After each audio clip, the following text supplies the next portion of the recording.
Ladies and gentlemen, welcome back to the channel. I'm Lennon. How you guys doing? Welcome back to one of our top 5 videos. So I would like to say thank you for all the love and support on the past few. You guys were amazing. So let's dive in today's one.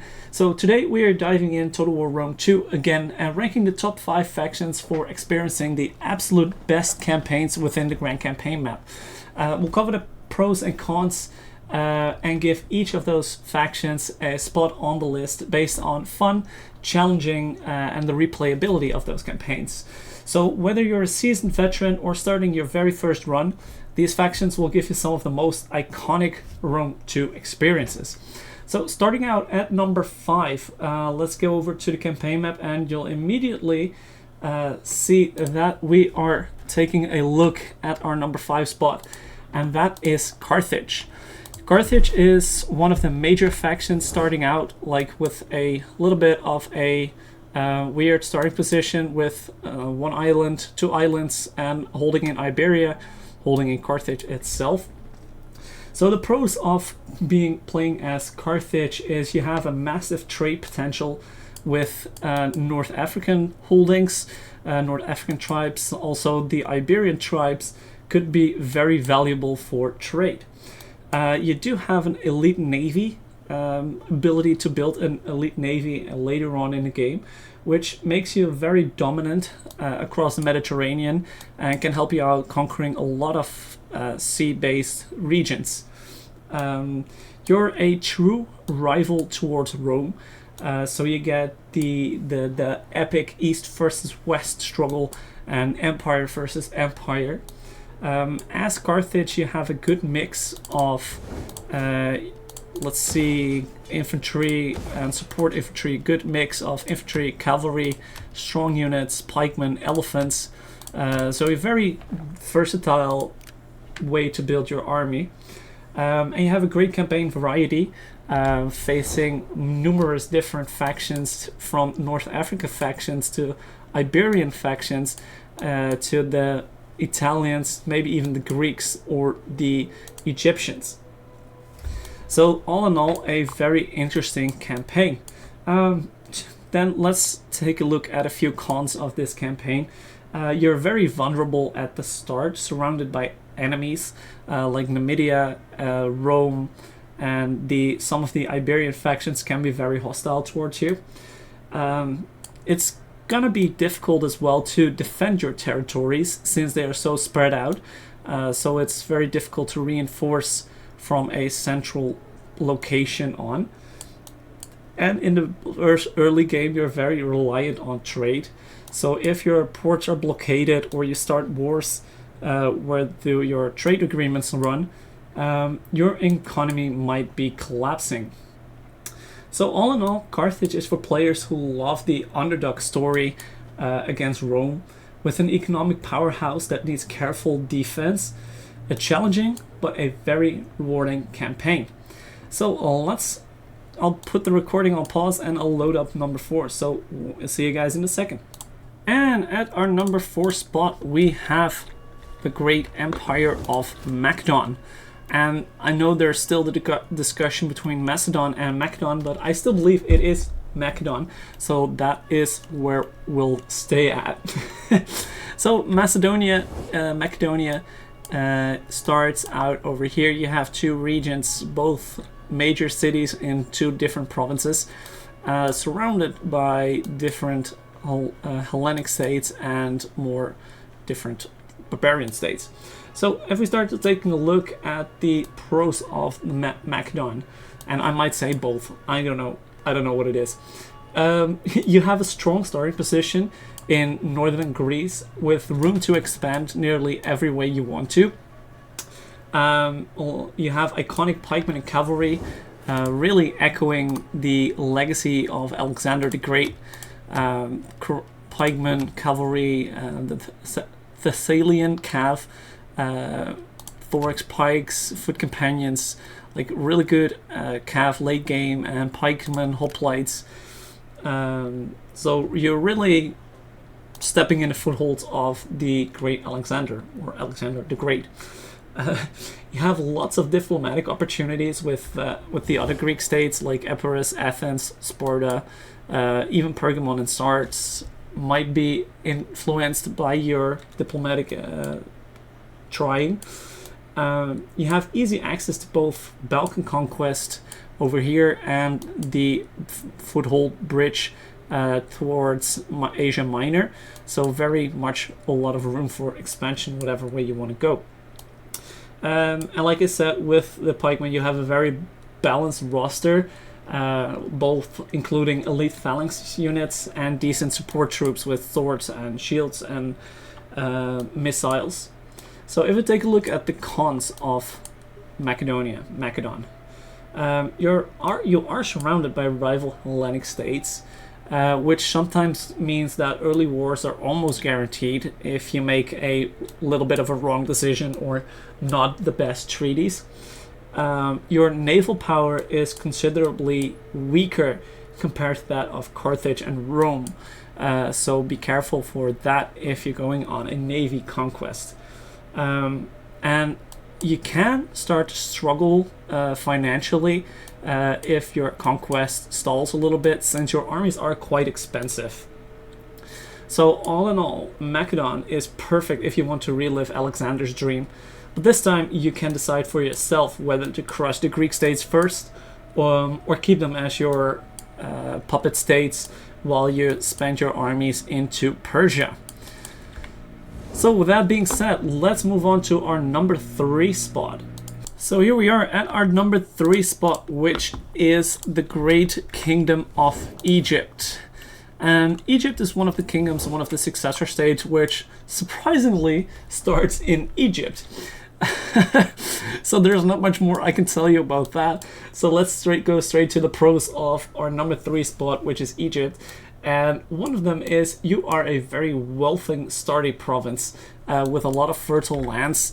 So you have a lot of food, pretty decent income starting out, with a lot of options to financially benefit your campaign early on.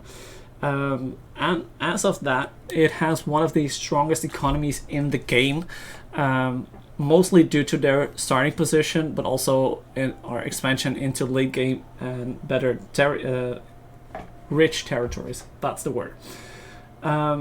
You have, as an army, you have access to basically nearly everything, ranging from elephants to chariots, to fear units, to camels, to cataphracts. So you have a very, very versatile roster, and a lot of options to pick and choose from, whichever way you want to play this game. You have a good strategic starting position with easy naval expansion towards the Eastern Mediterranean, and a lot of room to expand to either towards the east, southeast, or even west against Carthage.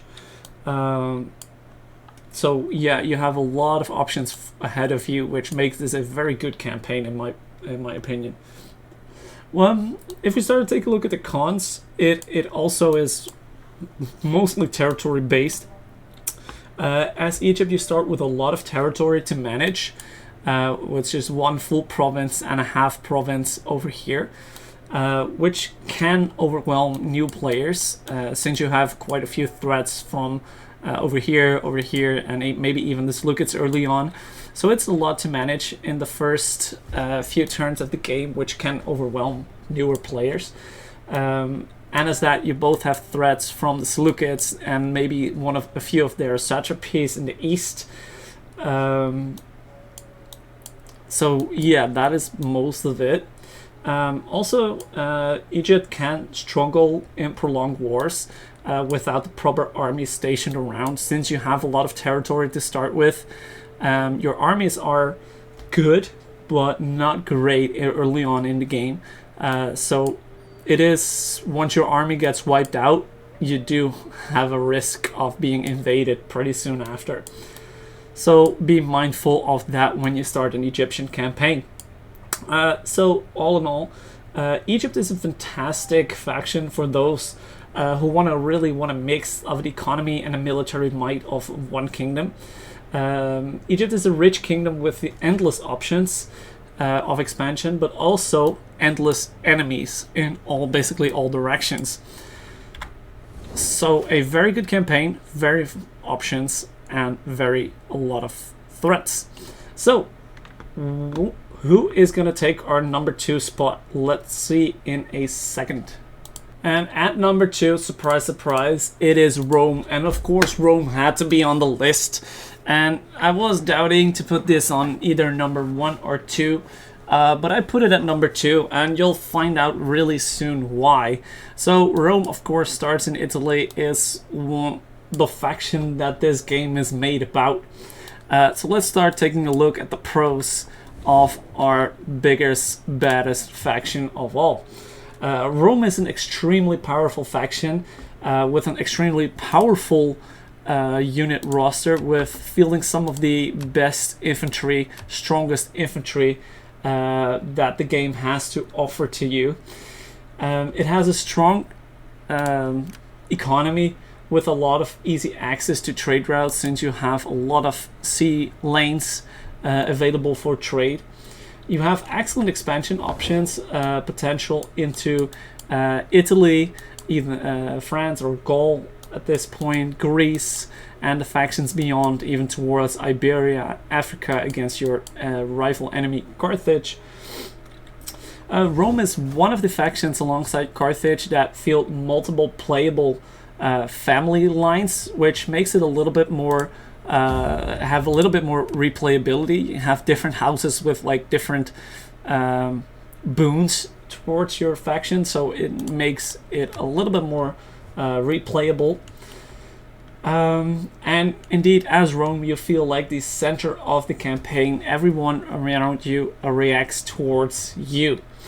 Some of the cons that have to do with Rome is also one of the pros. You are extremely powerful, which as con you might find Rome a little bit starting to be too easy once you start conquering more than Italy. After you conquered Italy, most of your challenge might be gone. As Rome, you have a lot of powerful infantry, but you can field fewer cavalry and skirmisher units compared to your eastern and western rival factions. And as Rome, you can snowball very quickly with your armies and your strong economy, which might be reducing your long-term challenge. So all in all, Rome is of course the ultimate total war experience. Iconic, powerful, and it will always be fun to play. But if you're really after a challenge, you might want to look elsewhere, since Rome is just built to dominate everything around them. Or you might want to make it very, very hard for yourself with restrictions and that sort of stuff. Because like I said, Rome is built to dominate, so dominating is one thing you definitely will do when playing Rome. So that is our number 2 spot. So who might be at our number 1 spot? And you're gonna find out in just 1 second. And there it is for our number 1, at least my number 1. It is the Seleucid Empire. Seleucid Empire is the empire that starts out at the eastern Mediterranean with 1,000 satrapies towards the east. And if we take a look at the pros of the Seleucid Empire, you have a huge empire right from the start with access to elephants and elite units all the way around. You have a very diverse roster as well, including Hellenistic infantry, cavalry, and Eastern troops, and like we said, elephants. And I believe you also are able to field chariots somewhere. That might just be me, but you have a very strategic position, giving you access to the Middle East, Asia Minor, and even towards Greece and Egypt. So a very strategic starting position for expansion. In my mind, in my opinion, the Seleucid Empire offers one of the most dynamic campaigns that you're gonna get, since you have gonna be having wars on literally every front of your empire. This campaign is perfect for veterans who want a long empire spanning campaign with a longer sitting challenge across your entire campaign. If we take a look at the cons, you're pretty much overextended at the beginning of this campaign. You have enemies everywhere, which also leads into the next. Your culture is very a minority over here. So once you start conquering, rebellions are very common in this empire due to cultural unrest.